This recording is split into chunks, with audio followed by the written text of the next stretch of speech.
to future peak periods until productivity normalizes. They went on to say that they do think Spirit's execution and demand will improve in the long term.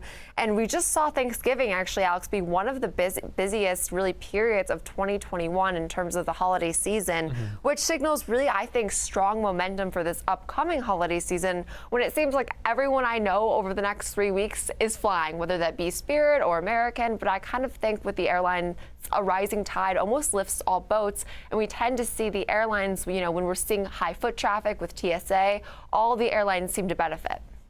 Yeah, undeniably. And the piece that I would add, though, is considering what the mix of the style traveler is. So something like Spirit, because it's a little bit more on the discount side, may favor a younger demographic. It also is likely to favor more leisure travel as opposed to corporate business travel.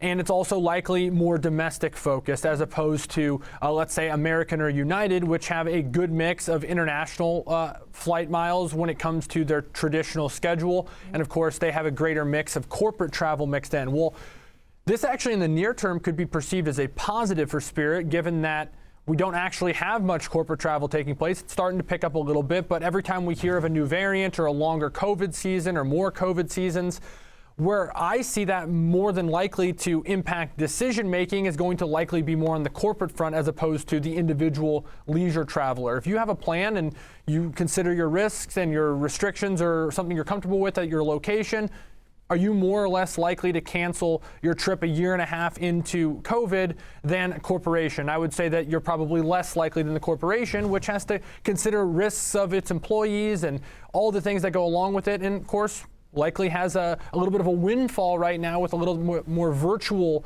meetings as opposed to miles and miles of travel each year in terms of airline costs as well. So you look at that, and this could be potentially a benefit for Spirit while that continues. So every time you hear kind of a push out in terms of some of those timelines, but as you said, a rising tide ultimately does lift all of these boats or all of these planes because as we get reopened and more back to normal, regardless of what you choose to fly, more flying is probably going to help all of them.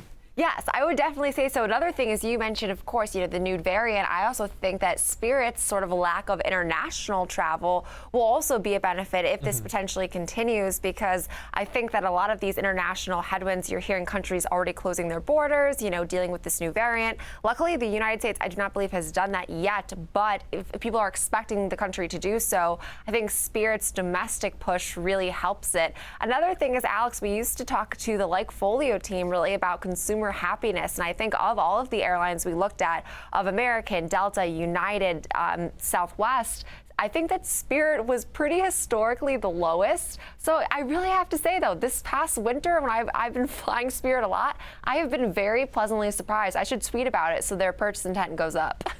Yeah, well, what I would consider on that, too, is you got to know what you're like. It should be based off expectations. If you're buying a cheaper plane ticket and it's a little bit more a la carte where you have to pay for your bags being checked and all of those different things, maybe the plane's smaller so you don't have kind of the liberal rules with carry-ons that maybe a Southwest has or flexibility that Southwest has, you should know that going in. That's kind of par for the course. Don't expect to be flying first class if you're flying a budget airline like Spirit. But that being said, all of this ties back to kind of a trading conversation, Jenny, I promise, and that is that, you look at this space as a whole, be that the entire airline sector or one of these names on its own, they've gotten a tremendous, struggling period. They've had a tremendous struggling period throughout the COVID time for good reason. There's been a bit of a beach ball held underwater as a result of the pandemic. Of course, costs have gone up, balance sheets have taken on more debt, and so with this, there's been a lot of pressure on these stocks. You could ultimately look to bet against them, but again, I don't like to say that the stock can't go lower because it absolutely can. So with that, the fear of missing out is, I think, perceived to be to the upside ultimately. We don't know when the pop will happen or if it will ever happen, but the perception is as things improve in terms of COVID and everything else in the economy, we perceive that these stocks will ultimately recover, and therefore I would see it as the fear of missing out being to the upside, and so this strategy looks to benefit from that. But it isn't just only long with buying a call or buying stock, because it also acknowledges that this is a process. This isn't going to necessarily happen overnight, and so by doing that, we're selling a call against the call that we're buying, creating a long call diagonal.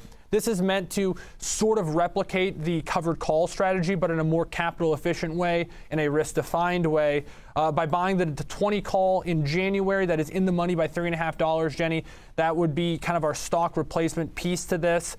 Of course, differences between owning a call option and stock, voting rights, dividends, all of the nature, actual ownership of the company. And then by selling that 25 call that is out of the money by about $1.50, Jenny, we lower our cost basis, we add an element of time decay, and look for kind of a slow recovery as opposed to an overnight one.